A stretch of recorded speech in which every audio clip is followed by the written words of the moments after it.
Hello लोगोफोर बरायबाय बड' जब info YouTube चेनेलाव आं आसा खालामो नोंथांमोना गासैबो मोजां दङ। दा लेटेस्ट आपडेटआ बेनो जोंहा रिजाल्टआ फैथारसिगोन दिनै हराव माबा मोनसे रिजाल्ट फैगोन बिनि थाखाय जों बेयाव डिसकास खालामगोन। बेनो जाबाय ABUB कनस्टेबल APRO बेनिफ्राय लोगोसे दङ कमान्डो आरो नोंथांमोना एसआइ लेभेलाव एग्जाम होना दोनदोंमोन। दा काटअफआ ल' थांगोन ना हाइ थांगोन बिनि सायाव जों डिसकास खालामगोन। नोंथांमोनाबो गाव गावनि कमेन्ट्सखौ नोंथांमोना होनो हागोन कमेन्ट सेक्सनाव माबायदि टाइपनि रिजाल्टआ फैनो गोनां आरो लोगोसे माबायदि काटअफ थांगोन बेनि सायावबो जों बेयाव डिसकास खालामगोन। दा लोगोफोर नोंथांमोना जेब्लायबो बेबायदि आपडेट मोननो कन्टेन्ट मोनो नोंथांमोना बड' जब इनफो इउटुब चेनेलाव साबस्क्राइब खालामना लानो हागोन जायफ्रा गोदानै फैदोंमोन। थ' आसा खालामो लोगोफोर नोंथांमोननि अननायाव 69,000 साबस्क्राइबार जाबाय आरो लोगोसे 70,000 साबस्क्राइबार थाबैनो जासिगोन।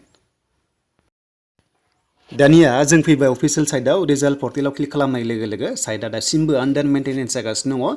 दाखालि जोंहा मोनसे आपडेट फैदोंमोन बेबायदि एडभान्स फैदोंमोन जे साइटआ आन्डार मेन्टेनेन्स जागासिनो दंमोन।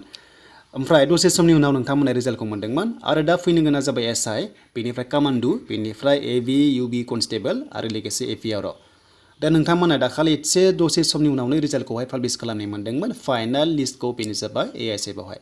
दा रिजाल्टआ फैथावना एसआइ कमान्डो ABUB बेनिफ्राय APROआ फैगोन फैया बेखौ बुंनो हाथ'वा मानोना रिलिया दाखालिसो जोबनाय अब्ला एसे लेटबो जानो हागौ। नाथाय बेयाव आं सानदों एसआइनि काटअफ फैनो हागौ नङाब्ला जोंहा कमान्डोनि थाखाय फैनो हागौ। दा लोगोफोर नोंथांमोना बयबो गाव गावनि कमेन्ट्सखौ हरबानो जाबाय जे बबे रिजाल्टआ फैथावना आरो फैयोब्ला काटअफ बेसेबां थांगोन बेनि सायावबो दासिमबो सोंगासिनो दङ जे काटअफआ हाइ थांगोन नामा एबा ल' थांगोन नामा। दा ओरैबायदि मोनसे बाथ्रा दङ दा नोंथांमोना जायफ्रा दाखालि साख्रि मोनबाय स' बिथांमोनाबो क्वालिफाइड जाना दंमोन नंमारगौमोन नाथाय दायो बिथांमोना ट्रेनिं दङ। दा जों एसआइखौ हमना लानो हायो 45निफ्राय 48नि गेजेराव STP हिसाबै थांनो हागौ UB लेभेलाव थांथारोब्ला गोजौ लेभेलाव।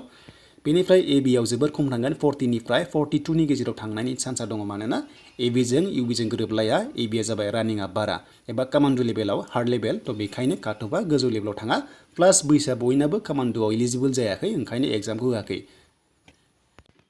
आरोबाव जायफ्रानोखि ABUBआव पास जादोंमोन बिथांमोनाबो खायसे साख्रि मोनबाय ओंखायनो बिथांमोननि नामा थायाबो जानो हागौ आरो नोंथांमोना चान्सखौ मोनगोन। जायफ्रानोखि काटअफ गोजौ थाङाब्लाबो एसे ल' थांदोंमोन अब्लाबो नोंथांमोनाहाय चान्सखौ मोननाय बेबादि कन्डिसनाव जाना दङ। दा लोगोफोर बेखायनो दा मोनायाव मा रिजाल्ट फैयो माबादि आपडेट फैयो जों बेखौ नायबावगोन आरो जेब्ला रिजाल्ट फैयो अब्ला नोंथांमोनजों लाइभ फैगोन स' नोंथांमोना बयबो नायबानो जाबाय दसे समनि उनाव जेब्ला रिजाल्टआ पाब्लिश जायो।